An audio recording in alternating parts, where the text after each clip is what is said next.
राहुल एक बहुत ही भोला भाला सा किंतु आलसी लड़का था। वो दिल का तो बहुत अच्छा था पर कोई काम नहीं करना चाहता था। बस खाना खाता, घूमता और सोता रहता था। एक दिन उसे किसी ने बताया कि एक आश्रम है जहाँ पर कुछ नहीं करना पड़ता है और हर दिन 2 समय का खाना और नाश्ता मिलता है।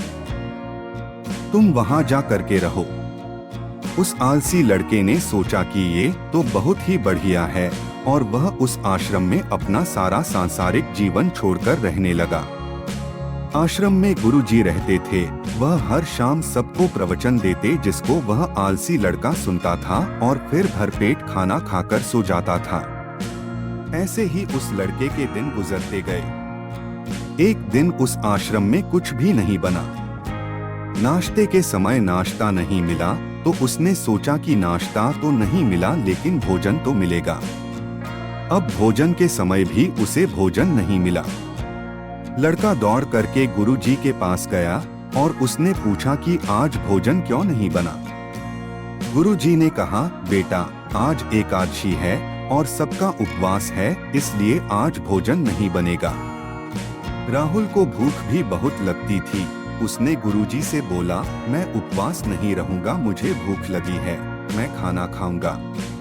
गुरुजी ने बोला, ठीक है, जाओ भंडारे में से सामान ले करके आओ और बाहर ले जा करके बना लो, लेकिन याद रखना भोजन बनाने के बाद सबसे पहला भोग भगवान को लगाना और उसके बाद ही खाना। राहुल अनाज लेकर नदी की ओर पहुंचा। भोजन पकाने लगा, तैयार हुआ, उसके बाद कहने लगा, भगवान श्री राम आइए पधारिए, भोग लगाइए।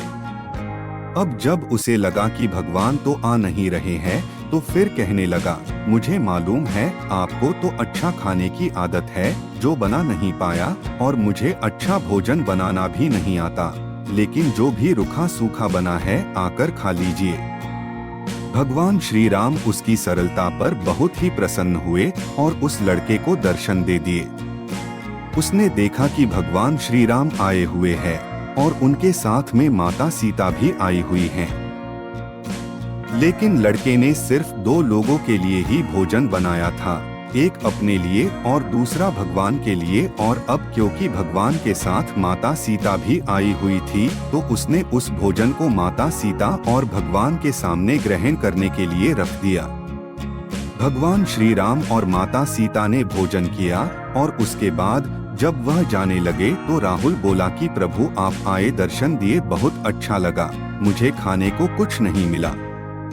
कोई बात नहीं, किंतु आपसे एक विनती है कि अगली बार जब आप आएं तो कितने लोग आएंगे ये बता दीजिए ताकि मैं उतने लोगों के लिए भोजन बनाकर तैयार रखूं।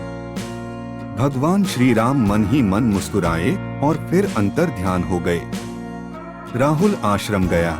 अगली बार फिर एकादशी का दिन आया और इस बार वह 3-4 लोगों के लिए अनाज लेकर नदी किनारे पहुंचा और उसने बड़े प्रसन्नता से भोजन बनाया और प्रभु का इंतजार करने लगा।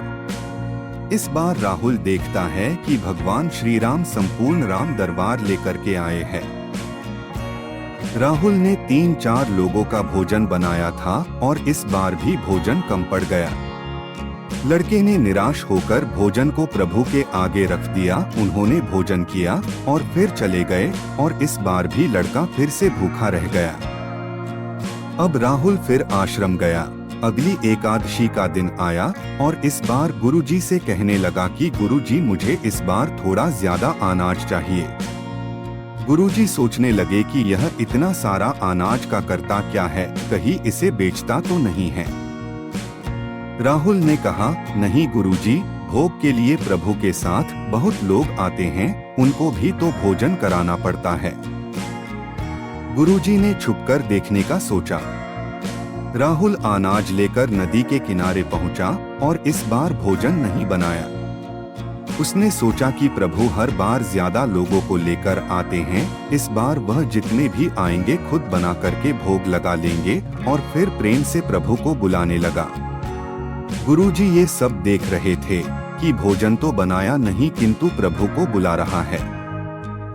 उधर राहुल ने देखा कि इस बार भी प्रभु के साथ बहुत से लोग आए हुए हैं, तो उसने प्रभु के सामने हाथ जोड़ करके कहा, प्रभु माफ करना, आप बहुत सारे लोग आते हो, मुझे संख्या पता नहीं होती है और मेरी हिम्मत भी नहीं होती है कि इतने सारे लोगों के लिए भोजन बनाऊं।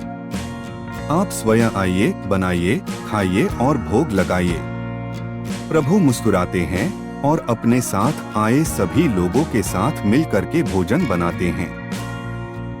गुरुजी ये सब छुप करके देखते हैं और फिर लड़के के पास आकर कहते हैं कि तुम ये कर क्या रहे हो। राहुल कहता है, गुरुजी देखो, भगवान श्री राम पधार चुके हैं, माँ सीता आई हुई हैं, हनुमान जी आए हैं और भी सभी लोग आए हुए हैं और भोजन बना रहे हैं। गुरुजी बोले, क्या तू पागल हो गया है, मुझे तो कोई दिख नहीं रहा है। राहुल गुस्से से बोला, प्रभु आप ये क्या कर रहे हैं, गुरुजी मुझे पागल समझ रहे हैं, कृपा करके गुरुजी को भी दर्शन दें। भगवान बोले, नहीं, मैं इन्हें नहीं दिख सकता। राहुल ने कारण जानना चाहा तो भगवान बोले, तुम्हारे गुरुजी ज्ञानी और ज्ञाता तो हैं, लेकिन तुम्हारी तरह सरल नहीं है। जो सरलता तुम में है वो तुम्हारे गुरुजी में नहीं है। लड़के ने ये बात गुरुजी से कह दी कि भगवान श्री राम कह रहे हैं कि आप में सरलता नहीं है, आप मेरी तरह सरल नहीं हैं, इसलिए आपको नहीं दिख सकते। गुरुजी की आंखें नम हो गई और रोते हुए बोले, बिल्कुल सही कहा, मेरे अंदर तुम्हारे जितनी सरलता नहीं है।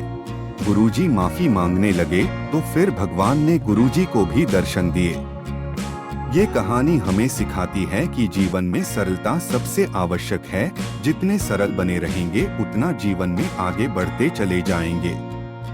जब आप सरल होते हैं तो आप खुद भी मुस्कुराते हैं और दूसरों को भी मुस्कुराने की वजह देते हैं।